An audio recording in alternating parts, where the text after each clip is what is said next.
ரீசெண்டாக மக்களிடையே ரொம்ப பிரபலமான படம் வந்து பார்த்திங்கன்னா மஞ்சுமோல் பாய்ஸ். தியேட்டரில் வந்து கிட்டத்தட்ட ஒரு மாத காலத்துக்கும் மேலே வந்து ரன்னிங்கில் இருந்த ஒரு படம் தான் இந்த படம். இது ஒரு ஒரிஜினல் லாங்குவேஜ் பார்த்திங்கன்னா மலையாளம். இப்போ வந்து டிஸ்னி ப்ளஸ் ஹாட்ஸ்டாரில் வந்து வெளியே வந்திருக்கு. ஸோ நான் டிஸ்னி ப்ளஸ் ஹாட்ஸ்டாரில் தான் பார்த்தேன், தியேட்டரில் பார்க்க முடியல சில தவிர்க்க முடியாத காரணத்தினால. இப்போ டிஸ்னி ப்ளஸ் ஹாட்ஸ்டாரில் இந்த படத்தில் எப்படி இருக்குது, என்ன இருக்குது இந்த படத்தில், ஏன் இந்த படம் இவ்வளோ ஹிட் ஆச்சு அப்படின்னு பார்த்தீங்கன்னா, நம்ம ஆழ்துளை கிணறுலாம் நம்ம பார்த்துருப்போம். அந்த பேஸ் பண்ணி நிறைய படங்கள் எடுத்திருக்காங்க, தமிழ் படங்கள்.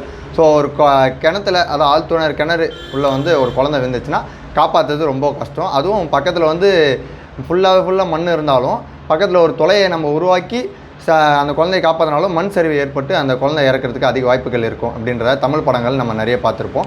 ஸோ இதில் வந்து பார்த்திங்கன்னா மொத்தமாக கேரளாவில் இருக்கிற நண்பர்களோடு சேர்ந்து கொடைக்கானல் போகிறாங்க. அங்கே வந்து குணா கேவுக்கு போகிறாங்க.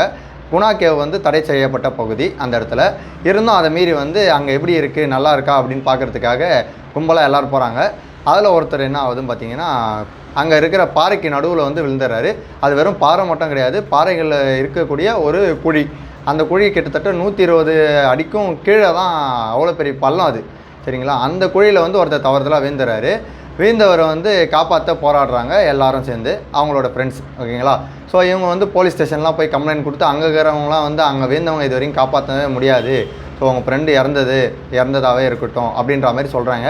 இப்போ திடீர்னு பார்த்தீங்கன்னா இவங்களும் நண்பர்களை விட்டு போக முடியாது, அவரை விட்டு நான் போனால் வீட்டில் இருக்கிறவங்களுக்கு பதில் சொல்ல முடியாது அப்படின்னு சொல்லி இவங்களும் வந்து கத்துறாங்க அவர் பேரை சொல்லி. ஒரு கட்டத்தில் அவர் வந்து மயக்க நிலையிலேருந்து முழிப்பு தட்டிடுறாரு. முழிப்பு தட்டி கத்துன உடனே அவர் உயிரோடு இருக்கிறத தெரிஞ்சுக்கிட்டு கயிறுலாம் எடுத்துகிட்டு வந்து அவரை காப்பாற்ற முயற்சி பண்ணுறாங்க. கடைசியில் அவர் காப்பாற்றினாங்களா இல்லையா அப்படின்றத கதையை பேஸ் பண்ணி தான் இந்த படம் வந்து அமைஞ்சிருக்கு. ஸோ கிட்டத்தட்ட 2.5 மணி நேரம் இந்த படம். அவர் ஸ்டார்டிங்லேயே ஒரு 40 மினிட்ஸ்லேயே வந்து அந்த குழியில் விழுந்துருவார். அதுக்கப்புறம் என்னென்னலாம் ஃபார்மாலிட்டி யூஸ் பண்ணி அவரை காப்பாற்ற முயற்சி பண்ணுறாங்க, அவரை யார் காப்பாற்றுறாங்க அப்படின்றது தான் முழுக்க கதை. இது நட்பு ரீதியாக எடுத்ததுனால இந்த படம் வந்து ரொம்பவே ஹிட் ஆகிடுச்சு. அதுவும் படத்துக்கான கதைக்களமும் கான்செப்ட், அதாவது எல்லாமே பர்ஃபெக்டாக இருந்தது, இடமும் அப்படியே இருந்தது. அதில் நடித்தவரும் வந்து பார்த்திங்கன்னா தத்ரூபமாக உண்மையிலே குழியிலேருந்து காப்பாற்றினா எப்படி காப்பாற்றுவாங்களோ அந்த மாதிரி இருக்குது அந்த படத்தில். ஸோ அதுதான் இந்த படத்தோட மிகப்பெரிய வெற்றி. ஸோ டிஸ்னி ப்ளஸ் ஹாட்ஸ்டாரில் அவைலபிளாக இருக்குது, பார்க்குறவங்க தாராளமாக பார்க்கலாம். என்னோடய ரேட்டிங் வந்து இந்த படத்துக்கு வந்து 9.5 தாராளமாக தருவேன். ஏன்னா அந்த அளவுக்கு சூப்பராக இருக்குது இந்த படம். எங்கேயுமே வந்து நமக்கு ஒரு லேக் ஆன மாதிரி ஒரு ஃபீலே கொடுக்காது. அதில் நடித்த நண்பர்கள் எல்லாம் நம்ம கூட இருந்த ஒரு நண்பர்களில் வந்து அந்த குழியில் ஆடக்கூடாமல் மாட்டியிருந்தால் நம்ம என்ன பண்ணுவோம், பசங்களாம் சேர்ந்தால் என்ன பண்ணுவாங்க, எதை வேணால் பண்ண முடியும் அப்படின்றத வந்து அந்த படம் காமிச்சதுனாலே எல்லாருக்கும் மத்தியில் இந்த படம் வந்து ஹிட் ஆச்சு. ஸோ இந்த மாதிரி அடுத்த ரிவ்யூவில் வந்து உங்களை வந்து சந்திக்கும் வரை உங்களிடமிருந்து விடைபெறுவது உங்கள் மணிகான்.